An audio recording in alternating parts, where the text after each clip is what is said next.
کیا قربانی صرف جانور ذبح کرنے کا نام ہے یا اس کے پیچھے ایک روحانی پیغام چھپا ہے؟ اگر آپ مقروض ہیں تو کیا آپ پر قربانی واجب ہے؟ حرام کمائی سے کی گئی قربانی کیا اللہ کے ہاں قبول ہو سکتی ہے؟ کیا آپ نے کبھی سوچا ہے کہ نیت خالص نہ ہو تو قربانی کا کیا انجام ہو سکتا ہے؟ کیا عورت پر بھی قربانی ویسے ہی واجب ہے جیسے مرد پر؟ کیا صرف مہنگا جانور لینا ہی قربانی کا اصل مقصد ہے؟ کیا عید کی نماز سے پہلے کی گئی قربانی معتبر ہے؟ کیا ہم حضرت ابراہیم علیہ السلام کی سنت کو رسم بنا چکے ہیں؟ بسم اللہ الرحمن الرحیم۔ السلام علیکم ورحمۃ اللہ وبرکاتہ۔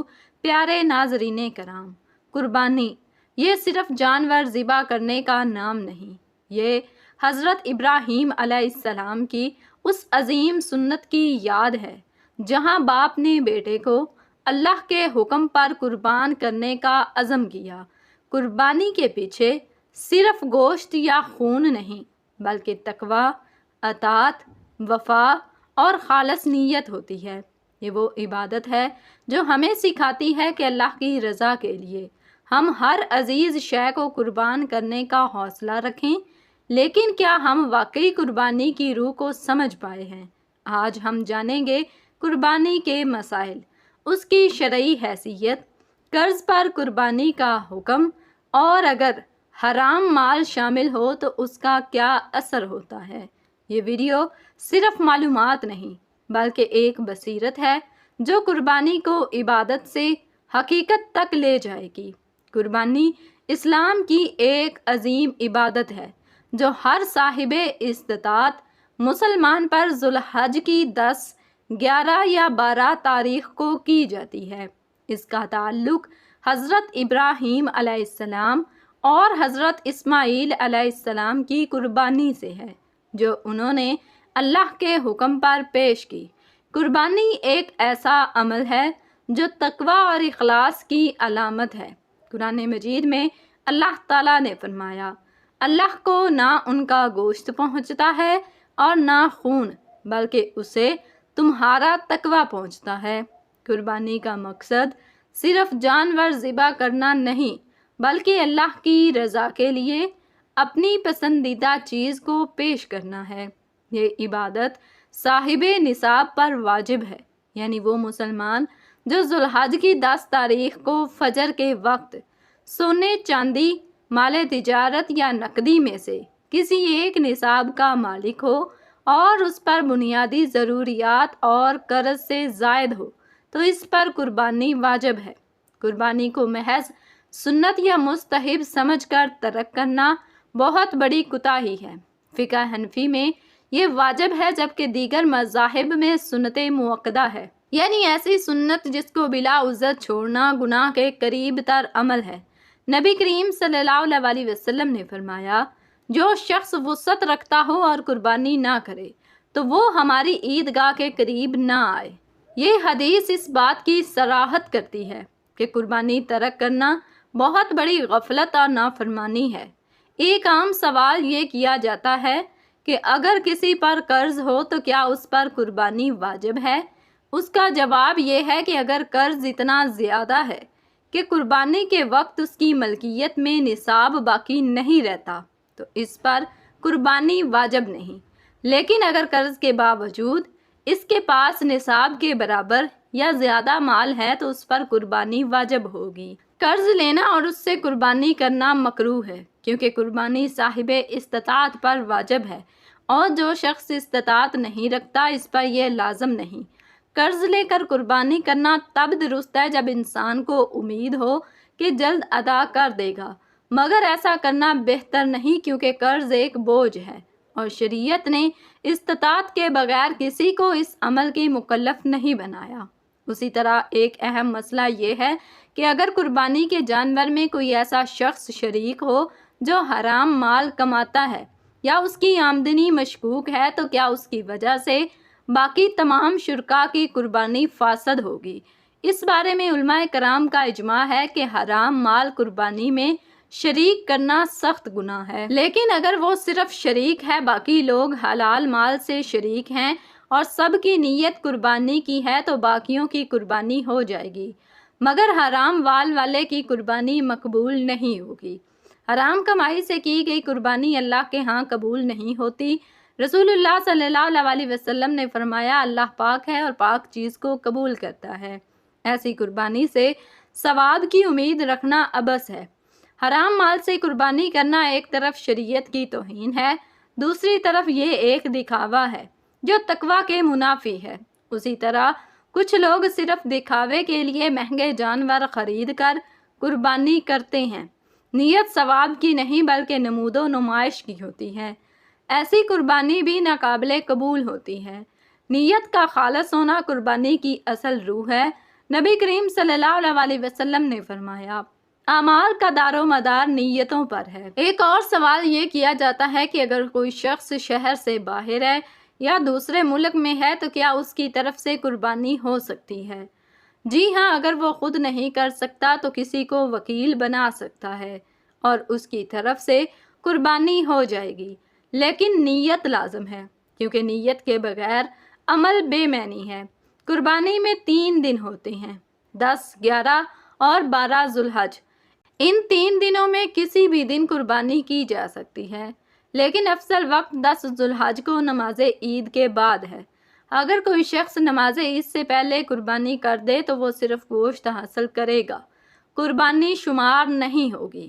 اس بارے میں حدیث ہے، جس نے نماز عید سے پہلے قربانی کی اس نے اپنے لیے گوشت ذبح کیا، اور جس نے نماز کے بعد قربانی کی اس کی قربانی مکمل ہوئی اور وہ سنت کو پا گیا۔ قربانی کے جانور کے لیے کچھ شرائط ہیں۔ وہ عمر میں مکمل ہو، اس میں کوئی واضح عیب نہ ہو، جیسے اندھا، لنگڑا، بہت دبلا، کان کٹا یا دانت ٹوٹا ہو۔ ایسے جانور کی قربانی مکروہ ہے، یہ جائز نہیں۔ صحیح جانور کا انتخاب قربانی کا اہم حصہ ہے، کیونکہ اللہ تعالیٰ کو خلوص نیت اور جانور کی خوبی پسند ہے۔ جانور ذبح کرتے وقت تکبیر کہنا اور قبلہ رخ کرنا سنت ہے۔ ذبح کے بعد گوشت کو 3 حصوں میں تقسیم کرنا مستحب ہے۔ ایک حصہ اپنے لیے، دوسرا رشتہ داروں دوستوں کے لیے، تیسرا غریبوں کے لیے۔ اگر کوئی شخص سارا گوشت خود رکھے تو بھی جائز ہے، لیکن دوسروں کو دینا بہتر ہے۔ قربانی کے گوشت سے نہ تو بیچنا جائز ہے، نہ اس کی کھال کا پیسہ ذاتی استعمال میں لانا جائز ہے۔ کھال کو صدقہ کرنا چاہیے یا اس کی قیمت کسی کو دینی چاہیے۔ قربانی کے وقت لوگوں کو چاہیے کہ تکبیرات تشریق کا اہتمام کریں۔ اللہ اکبر، اللہ اکبر، لا الہ الا اللہ، واللہ اکبر، اللہ اکبر وللہ الحمد۔ یہ تکبیرات ہر فرض نماز کے بعد 9 ذوالحج کی فجر سے لے کر 13 ذوالحج کی عصر تک کہی جاتی ہیں۔ مرد اونچی آواز میں اور عورتیں ایسا کہیں۔ یہ تکبیرات قربانی کے دنوں کی روحانی فضا کو زندہ کرتی ہیں اور اللہ کی بڑائی کا اظہار ہیں۔ قربانی ایک ایسا عمل ہے جو مسلمانوں کو اتحاد، تقویٰ، ایثار اور فرما برداری کی تعلیم دیتا ہے۔ یہ ہمیں یاد دلاتا ہے کہ اگر اللہ کا حکم ہو تو سب کچھ قربان کیا جا سکتا ہے۔ حضرت ابراہیم علیہ السلام کی سنت ہمیں سکھاتی ہے کہ جب اللہ کا حکم آئے تو دل، مال، اولاد سب اس کی راہ میں پیش کرنے کو تیار ہونا چاہیے۔ قربانی ایک شعور ہے، ایک تربیت ہے، ایک بندگی کا اظہار ہے۔ اس میں غریبوں کا خیال بھی ہے، معاشرتی مساوات بھی اور دلوں کو نرم کرنے کا ذریعہ بھی۔ یہ صرف گوشت کھانے یا تقسیم کرنے کا نام نہیں بلکہ اللہ کی رضا کی خاطر اپنی پسندیدہ چیز کو اللہ کے حضور پیش کرنے کی علامت ہے۔ آج کے دور میں ہمیں قربانی کی روح کو سمجھنا اور اس پر عمل کرنا زیادہ ضروری ہو گیا ہے۔ دکھاوا، ریاکاری اور نمود و نمائش سے بچ کر اخلاص کے ساتھ قربانی کرنا ہی اس عبادت کا اصل مقصد ہے۔ جو لوگ استطاعت کے باوجود قربانی نہیں کرتے وہ بہت بڑے اجر سے محروم رہتے ہیں۔ ایسے لوگوں کو چاہیے کہ اللہ کا خوف دل میں پیدا کریں اور اس عظیم عمل سے غفلت نہ برتیں۔ قربانی کا تعلق صرف جانور ذبح کرنے سے نہیں بلکہ دل کی حالت سے ہے۔ اگر دل میں اخلاص نہ ہو، نیت خراب ہو، مال حرام ہو یا عمل میں دکھاوا ہو تو ایسی قربانی اللہ کے ہاں کوئی وزن نہیں رکھتی۔ اللہ تعالیٰ ہمیں صحیح معنوں میں قربانی کی توفیق دے، حلال مال سے، خالص نیت کے ساتھ، اور اپنی ذات کے لیے نہیں بلکہ اللہ کی رضا کے لیے۔ یہی قربانی کا پیغام ہے، یہی اس عبادت کا اصل مفہوم ہے۔ قربانی کے مسائل میں سب سے پہلا مسئلہ یہ ہے کہ قربانی صاحب استطاعت مسلمان پر واجب ہے، جس کے پاس قربانی کے ایام میں بنیادی ضروریات سے زائد نصاب کے برابر مال موجود ہو، خواہ اس پر زکوٰۃ فرض ہو یا نہ ہو۔ دوسرا مسئلہ یہ ہے کہ قربانی صرف 3 دن کی جاتی ہے، 10، 11 اور 12 ذوالحج، جنہیں ایام نحر کہا جاتا ہے، اور ان دنوں میں قربانی کا سب سے افضل وقت 10 ذوالحج کو نماز عید کے بعد سے شروع ہوتا ہے اور 12 تاریخ کی غروب آفتاب سے پہلے ختم ہو جاتا ہے۔ تیسرا مسئلہ یہ ہے کہ اگر کسی نے عید کی نماز سے پہلے قربانی کر لی تو وہ قربانی شمار نہیں ہوگی، بلکہ وہ محض ایک نفلی ذبح تصور ہوگا، اس پر دوبارہ قربانی واجب ہے۔ چوتھا مسئلہ یہ ہے کہ قربانی کے جانور میں کوئی نمایاں عیب نہیں ہونا چاہیے، جیسے کانا، لنگڑا، اندھا، بیمار یا اتنا کمزور جانور جس میں ہڈیوں کے سوا کچھ نہ ہو۔ ایسے جانور کی قربانی مکروہ تحریمی ہے اور فقہ حنفی میں یہ قربانی درست نہیں ہوتی۔ پانچواں مسئلہ یہ ہے کہ اگر 7 افراد اجتماعی طور پر بڑے جانور گائے اونٹ میں شریک ہوں تو سب کی نیت قربانی کی ہونی چاہیے۔ اگر کسی کی نیت صرف گوشت لینے کی ہو یا کوئی حرام مال والا شریک ہو تو اس کا حصہ فاسد ہوگا اور دوسرے شرکاء کی قربانی بھی خطرے میں پڑ سکتی ہے، اس لیے صرف حلال مال اور صحیح نیت کے ساتھ شرکت کرنا ضروری ہے۔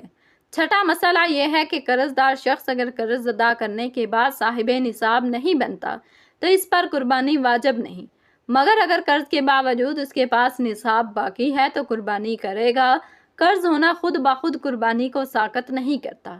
ساتواں مسئلہ یہ ہے کہ قرض لے کر قربانی کرنا جائز تو ہے مگر بہتر نہیں، کیونکہ قربانی صرف صاحب استطاعت پر فرض ہے اور مقروض شخص کو پہلے قرض چکانا چاہیے۔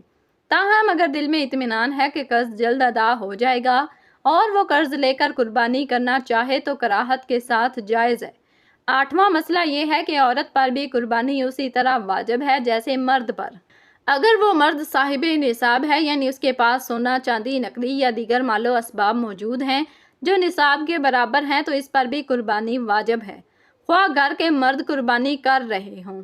نوواں مسئلہ یہ ہے کہ قربانی کا گوشت 3 حصوں میں تقسیم کرنا مستحب ہے، ایک حصہ اپنے لیے، دوسرا رشتہ داروں یا دوستوں کو اور تیسرا غربا اور مساکین کو دینا۔ البتہ سارا گوشت رکھنا یا صدقہ کرنا بھی جائز ہے۔